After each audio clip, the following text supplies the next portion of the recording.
selamat sore Sobat Cetana, kembali bersama saya Dr. Ana. Nah teman-teman Cetana, kayak udah lama banget nih kita nggak sharing, dan ternyata kita udah berada di ujung akhir tahun 2023. Apa aja sih rencana kalian sebelum 2024? Oke, sebelum kita bahas apa rencana, kayaknya lebih baik kita bahas dulu refleksi dari tahun 2023. Kalau kalian nyadar, Sobat Cetana, bahwa di tahun 2023 ini aku mulai dari konten tentang MBTI. Konten tentang MBTI, kontennya tentang kepribadian. Ini aku sering banget bahas ini, dan aku yakin banget dari kalian banyak yang belum paham.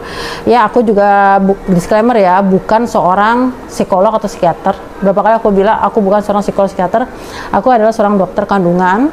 Tapi aku seneng banget bahas psikologi, dan itu bisa dijelasin lewat tes MBTI. Kenapa aku suka banget bahas tentang MBTI atau Myers-Briggs Type Indicator. Ya, terlepas dari itu semua, kalau teman-teman udah nyelesain tes MBTI, kalian akan dapat 4 kode itu. Dan refleksi diri ini juga akan membuat kalian berpikir sebenarnya kalian itu siapa, dan siapa diri kalian sebenarnya bisa lewat tes ini. Valid atau nggak valid ya, itu kan suatu pseudo science ya. Tapi nanti lah ya, aku akan bikin satu konten sendiri untuk buktikan bahwa tes ini menarik, dan ternyata bisa terbukti juga sih bahwa itu benar adanya di kehidupan kita sehari-hari.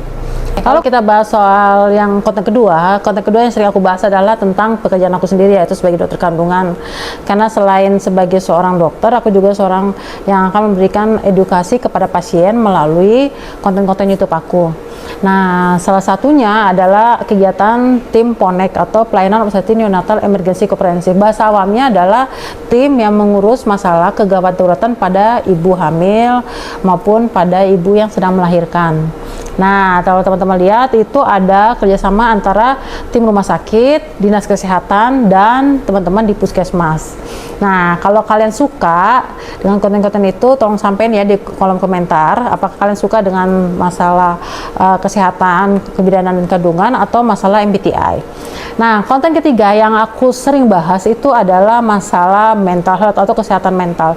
Kenapa sih Dokter Ana suka banget bahas itu? Terus terang, karena aku punya sifat yang lebih melihat manusia itu secara holistik atau secara keseluruhan.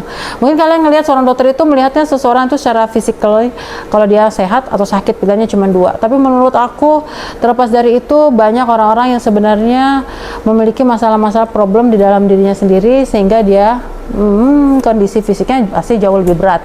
Dan dengan kita sharing masalah-masalah mental health, kita bisa mencegah orang-orang yang melakukan tindakan yang negatif ke dirinya sendiri maupun ke lingkungannya.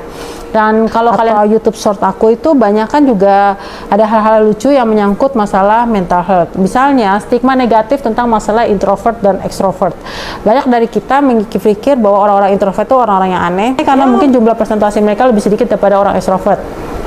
Mungkin orang-orang introvert itu lebih sering menyendiri, lebih pemalu, dan kayaknya mereka cenderung tertutup. Tapi sebenarnya nggak seperti itu. Nah, itu aku akan bahas sih di konten MBTI aku nanti. Tapi yang jelas, kalau kamu menganggap stigma-stigma itu adalah hal-hal yang wajar, ya itu wajar juga, karena kebanyakan masyarakat akan berpandangan seperti itu.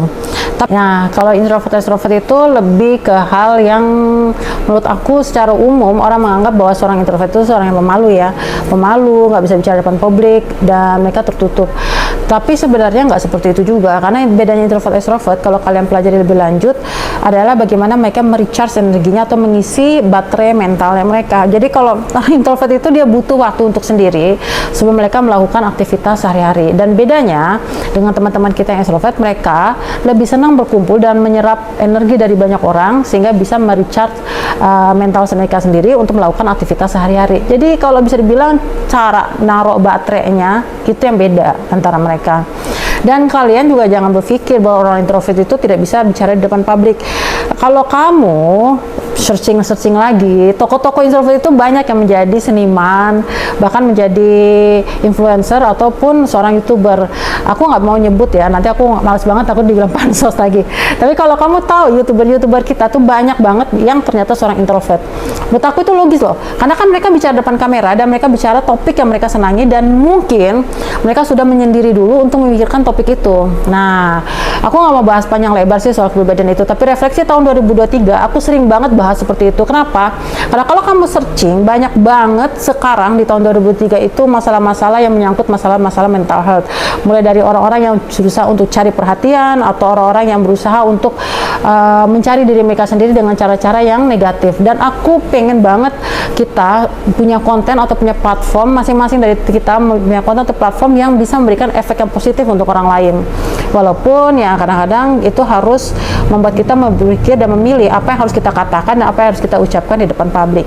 Nah, dari 3 konten itu aku nyelipin nih, ada puisi atau ada masalah spiritual atau masalah-masalah yang cenderung mengenai masalah ketuhanan. Karena menurut aku terlepas dari masalah-masalah seperti masalah kesehatan, MBTI ataupun masalah mental health, yang paling penting adalah bagaimana kita bisa menjaga faith kita atau keyakinan kita. Karena sekian banyak cobaan yang terjadi di tahun 2003 dan mungkin akan banyak lagi cobaan di tahun 2024, ya kita harus bisa melewatinya. Dan menurut aku pegangan yang paling kuat adalah keyakinan kita sendiri. Gimana? Kamu setuju nggak? Apa refleksi kamu di tahun 2003? Hikmah-hikmah apa aja yang bisa kamu ambil? Pelajaran-pelajaran apa yang bisa kamu bagi?